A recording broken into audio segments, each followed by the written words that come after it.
রাসূলুল্লাহ সাল্লাল্লাহু আলাইহি ওয়াসাল্লামের বাণী দ্বারা বোঝা যায় যে সবচেয়ে ভালো মানুষ ওই ব্যক্তি যে অপরাধ করার পরে আল্লাহর নিকট ক্ষমা প্রার্থনা করে। ক্ষমা প্রার্থনা করা সবচেয়ে বড় ইবাদত। এতে আল্লাহ সুবহানাহু ওয়া তাআলা যত বেশি খুশি হন, অন্য কোনো ইবাদতে তিনি তত বেশি খুশি হন না। এজন্য নবী করিম সাল্লাল্লাহু আলাইহি ওয়াসাল্লাম দিনে প্রায় ৭০ বারেরও বেশি ক্ষমা প্রার্থনা করতেন।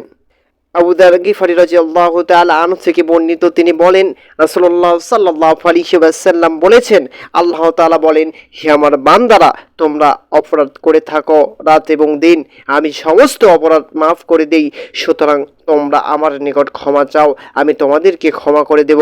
মুসলিম মিশকাত হাদিস নম্বর 2326। এই হাদিস দ্বারা বোঝা গেল আল্লাহ আমাদেরকে তার নিকট সঠিক পথ এবং ক্ষমা চাইতে বলেছেন, আর এসব কিছু তিনি প্রদান করবেন বলে ওয়াদা করেছেন। কাজেই তার কাছে আমাদের চাওয়া উচিত।